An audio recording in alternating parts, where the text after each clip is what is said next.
Bienvenue dans la collection de beaux-arts du musée Saint-Lô de Troyes. Rentrer dans ce musée, c'est un peu comme rentrer dans un château de contes de fées, parce qu'une bonne partie de nos collections proviennent des confiscations qui ont été opérées pendant la Révolution française auprès de grands châteaux de l'Aube, qui la plupart du temps ont disparu depuis, et une bonne partie de nos peintures proviennent également de demeures de marchands ou de beaux hôtels particuliers. Donc quelque part, regarder nos peintures et nos sculptures, c'est un peu comme feuilleter un recueil de contes des mille et une nuits. Il y en a un peu pour chacun, et c'est une visite qu'on peut complètement faire seul ou en famille avec des enfants. Alors si vous voulez bien me suivre, je vais vous présenter quelques-unes des histoires qu'on peut raconter ici au musée des Beaux-Arts de Troyes.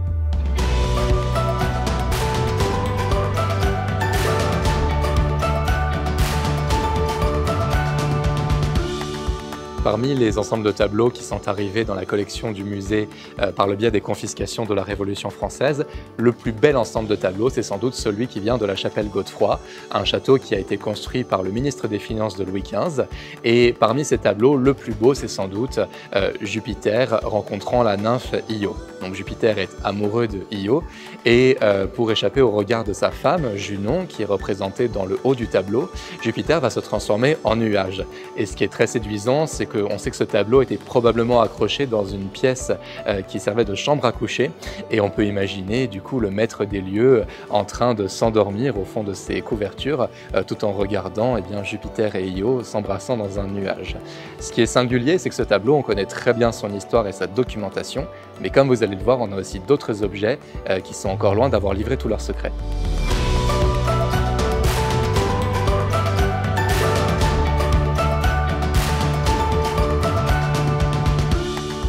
Parmi les objets de la collection du musée Saint-Lô, certains constituent de véritables sujets d'enquête policière pour les conservateurs. C'est le cas de ces deux très belles statues du XIIIe siècle qui nous rappellent un peu les grandes statues des portails de Notre-Dame de Paris ou encore de Notre-Dame de Strasbourg, mais en version champenoise. Le problème, c'est qu'on ne sait pas d'où viennent ces statues. On sait simplement qu'elles ont été repêchées dans les Viennes au sud de Troyes en 1887, et encore, on se demandait jusqu'à il y a peu si ce n'était pas une histoire qui aurait été inventée par le conservateur ou le marchand d'art de l'époque.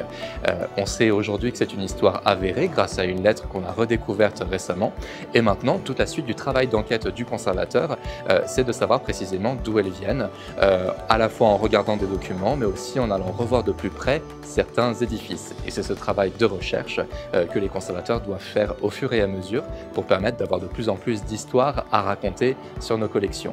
J'espère que ces bijoux des musées de Troyes vous auront plu, et en tout cas, on vous attend très nombreux tout au long de l'année pour revoir nos musées.